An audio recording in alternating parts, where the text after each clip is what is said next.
Hey y'all, I'm back with another book review. I just finished A Knight of the Seven Kingdoms by George R. R. Martin.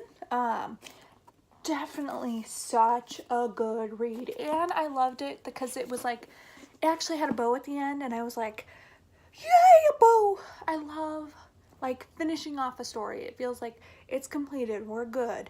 And it was so nice that even though this is part of the whole Game of Thrones world, it's actually I believe 100 years before the actual Game of Thrones series. So it was super nice just to like read something that had a tie and it had a bow on the end.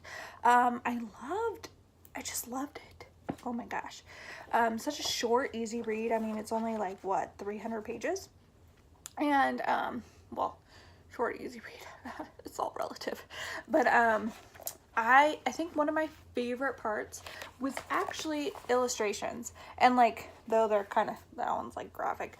But, they're just beautiful. Like, just having a novel that's, like, a huge, by a huge author, and that's not, like, it's not childish or anything. It's not childish. You don't recommend it for children at all. But, like, it's just beautiful. Like, I love when there's, like, for adults, there's images. And it's just like, oh my gosh, why don't more authors do this? And it's because it takes up too much room and it's not necessary. You're supposed to create the images in your head and you're going to use your own imagination. But I think for me, as much as I love using my own imagination, that is a really difficult word, it was great to just see, like, look at that. Like, look at, you can see the horses, the knights. Oh, it was beautiful. Definitely, it's a standalone book, so you don't have to actually read anymore, which is great. I also loved, because you got to see the, oh no, their names are escaping me. The kings and queens, Targaryens. You got to see, right? Targaryen? I feel like that's right.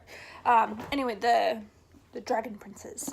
You got to see what it was like to be a servant, I guess, or just to be underneath their rule. And I think that's a really interesting perspective that you get to see before their world fell. You got to see what they were like. And I think I loved seeing that, seeing how some of them were really bad, some of them were good, how each one had his own personality and you still knew who they were, but like it just was great. And like I think that it was just a powerful imagery of book, and seeing the princes and seeing the way that they were, and I definitely would recommend it. Not too ranty on this one because it was such a good book and such a like just standalone book, which is great. Anyway, I hope you enjoyed this review. If you didn't, oh well. If you did, subscribe. If you have any recommendations on what I should read next, just put it down below. Y'all have a great day.